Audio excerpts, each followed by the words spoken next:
হজ করে ফিরতেছেন, হঠাৎ দেখেন এক বৃদ্ধা মহিলা, বয়স্ক মহিলা চাদর গায়ে দিয়ে শুয়ে আছে। উনি কাছে গেলেন, যে সালাম দিলেন, আসসালামু আলাইকুম রাহমাতুল্লাহ। সালামের উত্তরে বৃদ্ধা মহিলা স্বাভাবিকভাবে উত্তর না দিয়ে একটা কোরআনের আয়াত তেলাওয়াত করলেন। তিনি তেলাওয়াত করলেন, সালামুন কাওলাম মির রাব্বির রহিম, মানে দয়াময় প্রতিপালক আল্লাহর পক্ষ থেকে তোমার প্রতিও সালাম। এটা একটা কোরআনের আয়াত, কিন্তু এটা দিয়ে উত্তর হয়ে যায় সালামের। কি বলেন? আচ্ছা, গেল। এবার আব্দুল্লাহ ইবনে মুবারক জিজ্ঞেস করলেন, মাযা তাসনাঈনা ফি হাযাল মাকান, এখানে কি করেন আপনি, কি করতেছেন একা একা? এই প্রশ্নের উত্তরও ভদ্রমহিলা একটা কোরআনের আয়াত তেলাওয়াত করে দিলেন। উনি তেলাওয়াত করলেন, ওয়ামাই ইউদলিল ফালা হাদিয়া লাহ, মানে আল্লাহ যার পথ ভুলায় দেয় তার পথ দেখানোর কেউ নাই। মানে বুঝাইতে চাইলেন আমি পথ হারাই ফেলছি। কি বুঝাইতে চাইলেন? পথ হারাই ফেলছি, মানে উনি এমন ভাবে কোরআনের আয়াত চুজ করে যাতে উত্তর হয়ে যায়। তো এবার উনি জিজ্ঞেস করলেন, আইনা তুরিদিন, তো পথ হারাই ফেলছেন তো বুঝলাম, আয়াত থেকে এটা বোঝা যায়, তো আপনি কোথায় যাচ্ছেন, ডেস্টিনেশন কোথায়? উনি আবার একটা আয়াত তেলাওয়াত করলেন, সুবহানাল্লাযী আসরা বিআবদিহি লাইলাম মিনাল মাসজিদিল হারামি ইলাল মাসজিদিল আকসা। রাসূল সাল্লাল্লাহু আলাইহি ওয়াসাল্লাম মেরাজের আগে যে ইসরা হয়েছিল, মসজিদুল হারাম থেকে মসজিদুল আকসা রাসূল সাল্লাল্লাহু আলাইহি ওয়াসাল্লামকে আল্লাহ নিয়েছিলেন, এটা তেলাওয়াত করলেন। তো বুঝাতে চাইলেন আমিও আপনার মতো হজে আসছিলাম মসজিদুল হারামে, আর যাচ্ছি মসজিদুল আকসা, মানে ফিলিস্তিন আমার বাড়ি। মসজিদুল আকসা কোন দেশে? ফিলিস্তিনে। আয়াত এমন ভাবে উনি পিক করেন যাতে করে উত্তর হয়ে যায়। উনি বোঝাতে চাইলেন আমিও হজ করতে এসেছিলাম, যাচ্ছি কোথায়? ফিলিস্তিন, মসজিদুল আকসা যে দেশে আছে। তো উনিও বুঝে গেলেন যে তাহলে আপনি মসজিদুল আকসায় যাচ্ছেন। এবার জিজ্ঞেস করলেন, আনতুম মুনযু কাম ফি হাযাল মাকান, তো এখানে একা একা পড়ে আছেন কয়দিন? আবার কোরআনের আয়াত, সালাসা লায়ালিন সাবিয়া, টানা 3 দিন 3 রাত এখানে আছে, এটা কোরআনের আয়াত একটা। আবার জিজ্ঞেস করলেন উনি, মা আরা মাআকি তাআমান তাআকুলিন, তো একা যে পড়ে আছেন আবার 3 দিন, তো আপনি খাচ্ছেন কি, বেঁচে আছেন কিভাবে? ভদ্রমহিলা আবার একটা আয়াত তেলাওয়াত করে দিলেন। তিনি পড়লেন, হুয়া ইউতঈমুনি ওয়া ইউসকিন, ইব্রাহিম আলাইহিস সালামের কথা, যে ওই আল্লাহ তাআলাই আমারে খাওয়ায়, আল্লাহই আমাকে পান করায়, আল্লাহ তাআলা ব্যবস্থা করেছেন আমার। এইবার উনি অবাক হচ্ছেন, আমি এত বড় মুহাদ্দিস আব্দুল্লাহ ইবনে মুবারক ইমাম বুখারীর উস্তাদ, আমি স্বাভাবিকভাবে কথা বলি আর যাই প্রশ্ন করি একটা আয়াত তেলাওয়াত করে দেয় আর ওটাতে উত্তর হয়ে যায়, কি মহিলার সন্ধান পেলাম? তো উনি বলতেছে, ফাবি আইয়ি শাইইন তাতাওয়াদ্দাইন, 3 দিন যে এখানে আছেন মরুভূমির বালুর মধ্যে, ওযু করেন কিভাবে? উনি আবার একটা আয়াত তেলাওয়াত করলেন, ফা ইন লাম তাজিদু মাআন ফাতায়াম্মামু সাঈদান তাইয়্যিবা, আল্লাহ আয়াতে বলেছেন যদি তোমরা পানি না পাও পবিত্র মাটি দিয়ে তায়াম্মুম করে নিও। তো বুঝাতে চাইলেন পানি নাই তো কি হয়েছে, বালু তো আছে, তায়াম্মুম করে নাও। আল্লাহু আকবার। এবার উনি বললেন, ইন্না মাইয়া তাআমান আলা তাকুলিন, আমার ব্যাগে তো কিছু খাবার আছে, আপনি কিছু খাবেন? আবার কোরআনের আয়াত, সুম্মা আতিম্মুস সিয়ামা ইলাল লাইল, আল্লাহ এক আয়াতে বলেছেন তোমরা রোজা ফজর থেকে শুরু করে সন্ধ্যা পর্যন্ত পূর্ণ করো। তো বুঝালেন আমি রোজা রাখছি। কি বুঝালেন? রোজা রেখেছি। এবার উনি একটু মাসালা খাটাইতে চাইলেন, ভাবলেন যে বুড়ি তুমি আমার সাথে শুধু কোরআন দিয়ে উত্তর দিচ্ছ, দাঁড়াও তোমাকে আমি আটকাইতেছি। উনি মাসালা খাটাইলেন যে ফাকুলতু লাহা লাইসা হাযা শাহরু রমাদান, রোজা রাখছেন মানে এটা তো রমজান মাস না, হজ করে ফিরতেছি আমরা জিলহজ মাসের শেষের দিক, কিসের রোজা? ওই মহিলা আবার একটা আয়াত তেলাওয়াত করলেন যে ওমান তাতাওয়া খায়রান ফা ইন্নাল্লাহা শাকিরুন আলিম, আমি রমজানের ফরজ রোজা তো রাখিনি, এখন আমি নফল রোজা রেখেছি। আয়াতের অর্থ হচ্ছে তোমরা নফল যা করো এগুলো প্রতিদান আল্লাহ তোমাদের বুঝিয়ে দেবে। রমজান না ঠিক আছে জিলহজ, কিন্তু আমি কি রোজা রেখেছি? নফল রোজা। এইবার উনি ধরছেন মাসালা, এবার বলতেছে উবি হালান আল ইফতার ফিস সাফার, সফরে তো রোজা ভাঙা জায়েজ আছে, রোজা তো ভাঙা জায়েজ, খান একটু। এবার উনি কোরআন থেকে আবার তেলাওয়াত করলেন, ওয়া আনতা সুমু খায়রুল লাকুম ইন কুনতুম তা'লামুন, আল্লাহ যে আয়াতে বলেছেন যে সফরে রোজা ভাঙা জায়েজ আছে, ওই আয়াতের শেষে আবার আল্লাহ বলেছেন যদি রাখো সব বেশি পাবে। কেউ অসুস্থ হলে রোজা ভাঙবে, সফরে রোজা ভাঙবে, এই আয়াতের শেষে হচ্ছে ওয়া আনতা সুমু খায়রুল লাকুম ইন কুনতুম তা'লামুন, তবে রোজা যদি রাখো এটা ভালো যদি তোমরা বুঝতে। এবার উনি আর যাবে কোথায়? দিশেহারা হয়ে এবার জিজ্ঞেসই করে ফেলছে, লিমাযা লা তুকাল্লিমিনি মিসলা মা উকাল্লিমুকি, আচ্ছা মা এবার বলেন আমি আপনার সাথে যেভাবে কথা বলি আপনি এভাবে কথা বলেন না কেন? কিছু জিজ্ঞেস করলে কোরআনের আয়াত বলেন কেন? আমি কথা বলতেছি আপনি আমার সাথে এভাবে কথা বলেন, কিছু জিজ্ঞেস করলে কোরআনের আয়াত কেন? এটার উত্তরে উনি আর একটা কোরআনের আয়াত উনি পড়লেন, মা ইয়ালফিযু মিন কাওলিন ইল্লা লাদাইহি রাকীবুন আতীদ, আল্লাহ বলেছেন তোমরা মুখ দিয়ে যাই বের করো এটা লিখে রাখার জন্য 2 কাঁধে রাকীব আতীদ আছে, তুলে রাখে। তার মানে আমি যে তোমার সাথে কথা বলতেছি প্রত্যেকটাই তো রেকর্ডেড হয়, রেজিস্টার্ড হয়, সো এমন কিছু বলি যেটাতে সওয়াব হয়, যেটাতে ভুল না হয়। আল্লাহু আকবার, সুবহানাল্লাহ। কি নারী ছিল, কেমন নারী তিনি ছিলেন? কি পুরো ঘটনাটা শুনবেন?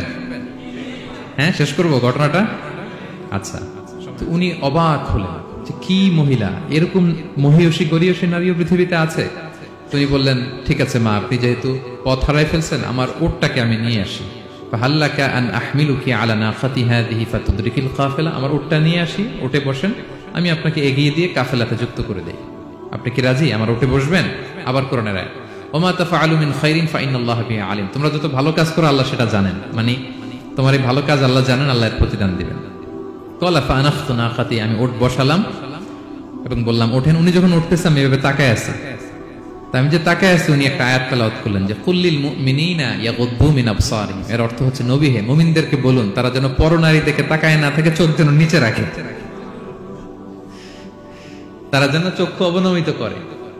মানে বুঝাতে চাইলেন যে আমি তো বেগানা নারী, পরনারী, তা আমি উঠে উঠতেছি, আপনি তাকায়, সে হয়তো তাকায় আছে যে বৃদ্ধা মহিলা উঠতে যদি কষ্ট হয় পড়ে যায়, তো উনি যখন দেখতেছেন তাকায় আছে, উনি বলতেছে কুল্লিল মুমিনিনা ইয়াগুদ্দু মিন আবসারিহিম, নবী হে বলুন বিশ্বাসীদের তারা যেন চোখ নিচের দিকে করে রাখে। উনি লজ্জা পেয়ে গেলেন, ফাগাদাততু বাসারি, আমি লজ্জায় চোখ নামালাম। এরপর আমি বললাম ইরকাবি ওয়াকাদ আকালতু নাকাত, ওঠেন, আমি আবার ওটের রশি ধরে টানতে আরম্ভ করলেন। ভদ্রমহিলা উঠেই আবার কোরআনের আয়াত পড়লেন, যেটা আমরা গাড়িতে বা কোনো বাহনে উঠলে পড়ি। তিনি পড়তে আরম্ভ করলেন সুবহানাল্লাযী সাখখারা লানা হাযা ওয়া মা কুন্না লাহু মুকরিনিন ওয়া ইন্না ইলা রাব্বিনা লামুনকালিবুন, প্রশংসা সে আল্লাহর যে আল্লাহ এই বাহনকে আমাদের জন্য বশীভূত করে দিয়েছেন, তিনি বশীভূত না করলে আমরা তো এটাকে বশীভূত করতে পারতাম না। আপনারা যখন গাড়ি স্টার্ট দিবেন এই দোয়াটা পড়েন তো আপনারা? গাড়ি স্টার্ট দিলে, বিমানে উঠলে, ঘোড়ায় উঠলে, যে কোনো বাহনে উঠলে এটা পড়তে হয়, কোরআনের আয়াত। তিনি বললেন, আমি এবার উঠলাম, ওটের জিমাম ধরে টানতে লাগলাম আর একটু হই হই শব্দে ওট চালাতে লাগলাম যাতে করে তাড়াতাড়ি যাওয়া যায়। উনি কোরআনের আয়াত বললেন ওয়াকসিদ ফি মাশিক ওয়াগদুদ মিন সাউতিক, কোরআনের আয়াত, মানে তোমার চলার ক্ষেত্রে তুমি মধ্যম পন্থা অবলম্বন করো আর গলার সাউন্ডটা একটু ছোট করো। এটা কিন্তু লোকমান হাকিম তার ছেলেকে বলেছিলেন যে বাবা তুমি যখন হাঁটবে মধ্যম পন্থায় হাঁটবে আর শাউট করবে না, নয়েজ করবে না, কণ্ঠটাকে নিচু করবে। এই আয়াতটা উনি পড়ে দিলেন, মানে বুঝাতে চাইলেন আপনি হাজি মানুষ, হজ করে আসছেন, এইভাবে যাচ্ছেন কেন, আপনি স্লোলি যান। ফাজাআলতু আমশি রুয়াইদান ওয়া আতারান্নামু বিশ-শা'র, এরপর আমি আস্তে আস্তে যেতে লাগলাম আর কবিতা আবৃত্তি করতে লাগলাম। আরবদের অভ্যাস ছিল তারা শত শত লাইন কবিতা মুখস্থ পারত, দিনকে দিন মরুভূমিতে চড়তো আর কবিতা পড়তো। আমি কবিতা গুনগুন গুনগুন করে কবিতা পড়তেছি আর যাচ্ছি। এই মহিলা পেছন থেকে আয়াত তেলাওয়াত করলেন আবার, ফাকরাউ মা তায়াসসারা মিনাল কোরআন, মানে কোরআনের যেখান দিয়ে সহজ লাগে ওইখান দিয়ে পড়েন। মানে বুঝাতে চাইলেন কবিতা পড়লে কি লাভ, আপনি কোরআন পড়েন। উনি আবার লজ্জা পেয়ে কোরআন পড়তে আরম্ভ করলেন। এবার যেতে যেতে যেতে যেতে যে কাফেলা থেকে উনি মিসিং, যে ক্যারাভেন থেকে মিসিং, ওই ক্যারাভেনের সাথে যুক্ত হলেন। এবার জিজ্ঞেস করলেন যে হাদিহিল কাফেলা মান লাকি ফিহা, এই তো আপনার কাফেলা, এখানে কে আছে, আপনার কেউ আছে?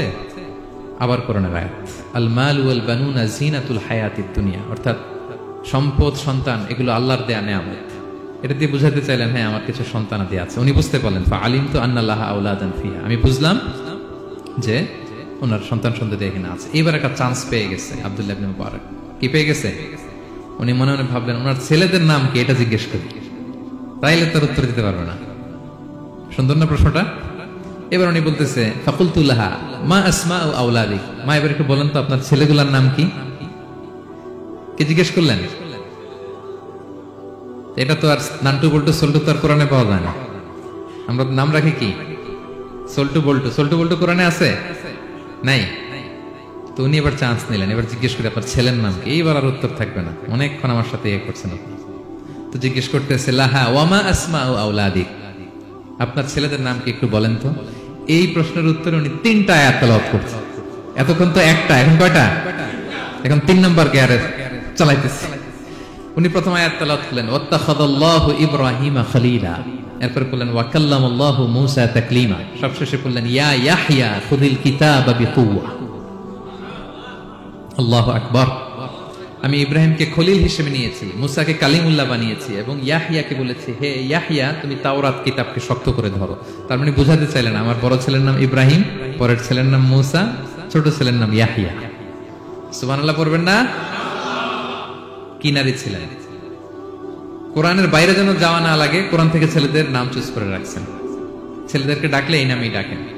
এরপর ছেলেদেরকে ডাকলেন কোরআনের আয়াত পড়ে, ফাবআসু আহাদাকুম বিওয়ারিকিকুম হাযিহি ইলাল মাদিনাতি ফালইয়ানজুর আইয়ুহা আসকা তুআমান ফালইয়াতিকুম বিরিজকিম মিন। এটা সূরা কাহফের একটা আয়াত। গুহাবাসী 7 জন যুবক যখন ঘুমিয়ে পড়েছিল, 309 বছর পরে যখন জেগেছিল, একজনকে টাকা দিয়ে বলেছিল যাও তুমি কিছু খাবার নিয়ে আসো। এই আয়াত বুঝাইয়া তিনি ছেলেদের বুঝাইলেন যে মেহমান আসছে, কিছু নিয়ে আসো খাবার, ওনারা খাওয়াইতে হবে। উনি অনেক হেল্প করছে আমাকে। তো ছেলেরা খাবার নিয়ে আসলো। খাবার দেওয়ার পরে মহিলা আবার কোরআনের আয়াত, কুলু ওয়াশরাবু হানিআম বিমা আসলাফতুম ফিল আইয়ামিল খালিয়া। এটা আসলে আল্লাহ তাআলা জান্নাতীদেরকে বলবেন। আমরা যখন জান্নাতে ঢুকবো আল্লাহ বলবে কুলু ওয়াশরাবু হানিআম বিমা আসলাফতুম ফিল আইয়ামিল খালিয়া। এই দুনিয়াতে এত জুলুম নির্যাতনের শিকার হয়েছে, এত নেক কাজ করেছো, প্রতিদান হিসেবে আজকে জান্নাতের এই নাজ নেয়ামত ভোগ করো। বৃদ্ধ মহিলা এই আয়াতটা বললেন, তার মানে মরুভূমিতে অনেক কষ্ট করেছেন আপনি আমার জন্য, এখন আপনি আমার পক্ষ থেকে এই হসপিটালিটি, রিসেপশন, এই আপ্যায়ন গ্রহণ করুন। এবার উনি বলতে আরম্ভ করলেন, ছেলেদেরকে বললেন, কুলতু আল আনা তুআমাকুম আলাইয়া হারাম। এই ছেলেরা, এই খাবার আমার জন্য হারাম, হাত্তা তুখবিরুনি বিআমরিহা, যতক্ষণ না এই মহিলাকে, এর হিস্ট্রি যতক্ষণ না আমারে না বলো। আগে বলে এই ভদ্র মহিলা কে, কি তার ঘটনা। যতই দেখছি অবাক হচ্ছি, যতই শুনছি অবাক হচ্ছি। কে সে? যাই বলি শুধু কোরআন দিয়ে বলে, ঘটনাটা কি? এবার ছেলেরা বলল, ফাকুলু হাযিহি উম্মুনা, ইনি আমাদের মা। লাহা আরবাউনা সানা, ওনার বয়স 40 বছর। লাম তাতাকাল্লাম ইল্লা বিল কুরআন, জীবনে কোনোদিন কোরআন ছাড়া মুখ দিয়ে অন্য কোনো কথা বলে নাই। মাখাফাতা আন তাযিল্লা ফায়াসখাতা আলাইহা রহমান, এই ভয়ে যে কোন কথায় আল্লাহ আবার নারাজ হয়ে যায়, আমার কোন কথায় আবার কোন ভুল হয়ে যায়, আমার কোন কথায় আবার রহমান আমার উপর নারাজ হয়ে যায়। এজন্য আমরা আমাদের জন্মের পরে জীবনে আমার মাকে কোরআন ছাড়া কোনো কথা বলতে শুনিনি। অবাক হলেন আব্দুল্লাহ ইবনে মুবারক, ইমাম বুখারীর উস্তাদ। উনি খাবার হাতে নিয়ে এবার বললেন যে উনি তো অনেক আয়াত বললো, এবার আমি একটা আয়াত বলি।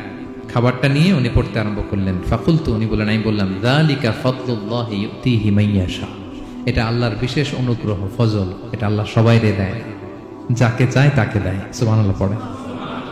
এটা আল্লাহর বিশেষ অনুগ্রহ, তিনি সবাইকে দান করেন না, যাকে চান তাকে দেন। তোমাদের মা অনেক মহিয়সী গরিয়সী একজন মাতা তোমরা পেয়েছো। এই হচ্ছে ঘটনাটা। আল মুতাকাল্লিমাতু বিল কুরআন, যে নারী তার জীবনের পুরো সময়টা শুধু কোরআন দিয়ে কনভারসেশন করেছেন, কথা বলেছেন। যেই প্রশ্নই তাকে করা হয় কোরআন থেকে বলতেন, কারণ আল্লাহ বলেছেন, মা ফাররাতনা ফিল কিতাবি মিন শাই, এই কিতাবে আমি কোনো কিছু বাকি রাখি নাই। মানব কল্যাণের, মানব প্রয়োজনীয়, হিউম্যান ডিমান্ড যা দরকার সব আল্লাহ বলে দিয়েছেন। তিবিয়ানান লিকুল্লি শাই, সবকিছুর সুস্পষ্ট ব্যাখ্যাই কোরআনে আছে। আল্লাহ বলেন, লাউ আনসালনা হাযাল কুরআনা আলা জাবাল রাআইতাহু খাশিআম মুতাসাদ্দিআম মিন খাশিয়াতিল্লাহ, এই কোরআনকে আমি পাহাড়ে নাজিল করলে পাহাড় চূর্ণ বিচূর্ণ হয়ে যেত। আলাস্কা মাউন্টেন রেঞ্জ, আল্পস পর্বতমালা, মাউন্টেন এভারেস্ট ভেঙে চুরে খানখান হয়ে যেত। সে কোরআনকে আল্লাহ তাআলা আমাদের উপর নাজিল করেছে। আমাদের রেসপন্সিবিলিটি অনেক বেশি। আজকে আমি কতগুলো কোরআনের আয়াত তেলাওয়াত করছি, কেউ কি গুনতে পারবেন? শত শত কোরআনের আয়াত তেলাওয়াত করেছি, কারণ কোরআন নিজেই নিজের পরিচয় দিতে সক্ষম, কারো লাগে না। কোরআন নিজেই বলতে পারে, যেই প্রশ্ন আপনি ছুড়ে দিবেন কোরআন নিজেই আনসার করে দেবে, নিজে আপনাকে অ্যাড্রেস করবে, নিজে আপনার সমাধান হাজির করবে।